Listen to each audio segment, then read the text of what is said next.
সুপ্রিয় শিক্ষার্থীবৃন্দ, আসসালামু আলাইকুম ওয়া রাহমাতুল্লাহি ওয়া বারাকাতুহু। শাহজাহান তপন স্যারের বই থেকে আমরা নিউটনীয় বলবিদ্যা অধ্যায়ের ৪ এর ক এবং খ গুচ্ছের প্রশ্নগুলো সমাধান করেছিলাম। ইনশাআল্লাহ আজকে থেকে আমরা গ গুচ্ছের প্রশ্ন সমাধান করা শুরু করে দিচ্ছি। এখন আমরা ৪ এর ক ১ নম্বর প্রশ্নটি সমাধান করব। এই প্রশ্নে বলা হয়েছে একটি চাকার ভর 6 কেজি এবং চক্রগতির ব্যাসার্ধ 40 সেন্টিমিটার। চাকাটি প্রতি মিনিটে ৩০০ বার ঘুরে। এর জড়তার ভ্রামক এবং ঘূর্ণন গতিশক্তি বের করো। এখানে যদি আমরা প্রশ্নটি লক্ষ্য করি, আমরা দেখতে পাচ্ছি এই চাকার চক্রগতির ব্যাসার্ধ দেওয়া আছে এখানে। চক্রগতির ব্যাসার্ধকে কে দ্বারা প্রকাশ করা হয়। এখানে কে ইকুয়াল 40 সেন্টিমিটার। মিটারে নেওয়ার জন্য আমরা ১০০ দিয়ে ভাগ করে দেব। সেক্ষেত্রে আমরা পাচ্ছি 0.40 মিটার। এবং এখানে চাকার ভর দেওয়া আছে। চাকার ভরকে আমরা ক্যাপিটাল এম দিয়ে প্রকাশ করলাম। Capital M equal 6 K G. এখন জড়তার ভ্রামক আমরা বের করব। জড়তার ভ্রামকের সাথে চক্রগতির ব্যাসার্ধের সম্পর্ক আমাদের জানা আছে, I equal M K square. এখানে এম এর মান হচ্ছে 6 কেজি এবং চক্রগতির ব্যাসার্ধ কে এর মান হচ্ছে 0.4। আমরা এর স্কোয়ার করে দেব এবং ক্যালকুলেটর ব্যবহার করলে আমরা জড়তার ভ্রামক পাচ্ছি 0.96 কেজি মিটার স্কোয়ার। এখন আমাদেরকে ঘূর্ণন গতিশক্তি বের করতে হবে। ঘূর্ণন গতিশক্তি আমরা এখানে ই আর দিয়ে প্রকাশ করলাম, রোটেশনাল এনার্জি।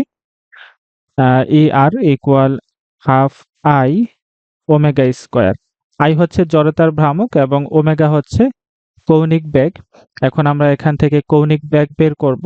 কৌণিক বেগ আমরা একটি ফর্মুলা জানি, omega equal 2 pi N divided by T. 2 pi N হচ্ছে ঘূর্ণন সংখ্যা। এখানে দেওয়া আছে প্রতি মিনিটে চাকাটি ৩০০ বার ঘুরে। ক্যাপিটাল এন এর মান হচ্ছে ৩০০ এবং সময় হচ্ছে ১ মিনিট। ১ মিনিটকে আমরা সেকেন্ডে প্রকাশ করব, ৬০ সেকেন্ড। এবং ক্যালকুলেটর ব্যবহার করলে আমরা কৌণিক বেগ পাচ্ছি 31.416 রেডিয়ান পার সেকেন্ড। এখন আমরা ঘূর্ণন গতিশক্তি বের করব।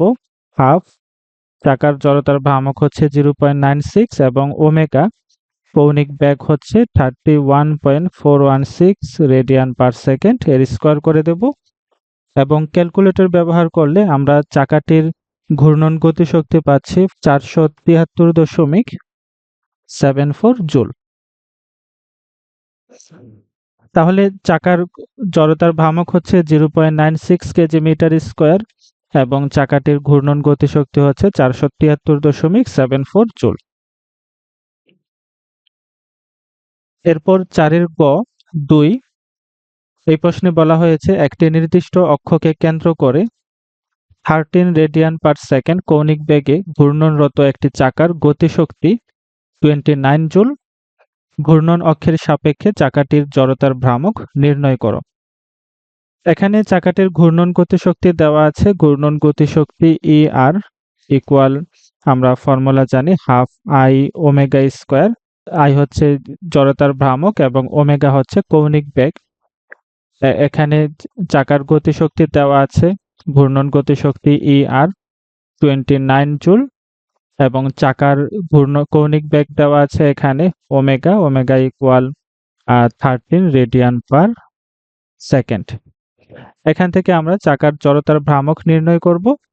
তাহলে আই ইকুয়াল আমরা লিখতে পারি 2 ই আর ডিভাইডেড বাই ওমেগা স্কোয়ার।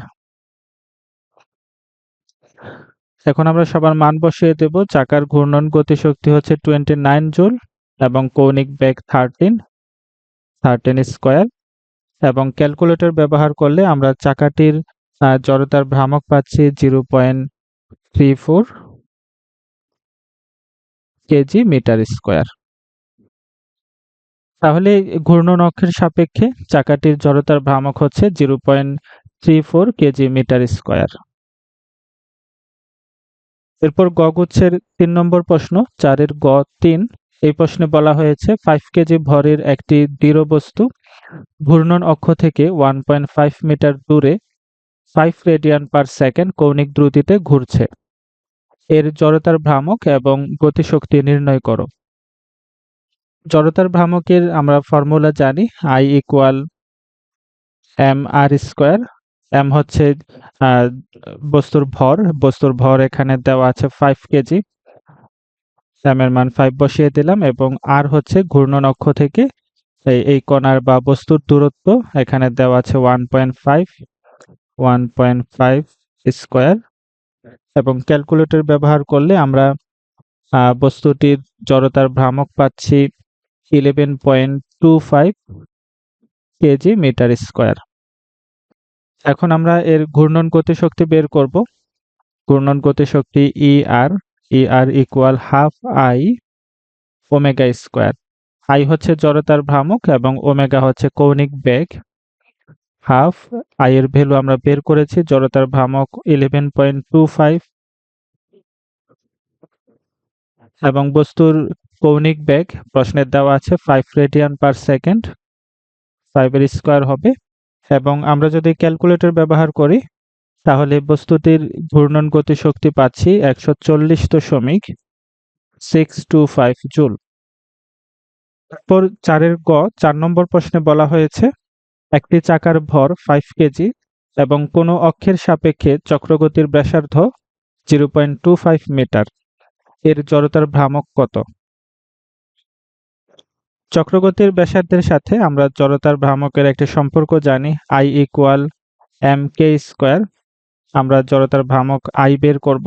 বস্তুর বা চাকার ভর এখানে দেওয়া আছে 5 কেজি, m এর ভ্যালু। এরপর এখানে চক্রগতির ব্যাসার্ধ দেওয়া আছে 0.25। কে হচ্ছে চক্রগতির ব্যাসার্ধ, কে এর ভ্যালু এখানে 0.25 বসিয়ে দিলাম এবং এর স্কয়ার হবে।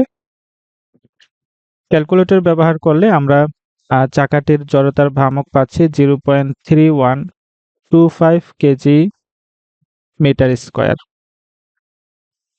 আজকে এ পর্যন্তই। 4-এর গ 1 থেকে 4-এর গ 4 নম্বর প্রশ্ন পর্যন্ত আমরা সমাধান করলাম। ইনশাআল্লাহ পরবর্তীতে আমরা ধীরে ধীরে বাকি প্রশ্নগুলো সমাধান করব। সেই পর্যন্ত আশা করি তোমরা আমাদের সাথেই থাকবে এবং এতক্ষণ ধরে ভিডিওটি দেখার জন্য সকলকে আমার পক্ষ থেকে অসংখ্য ধন্যবাদ।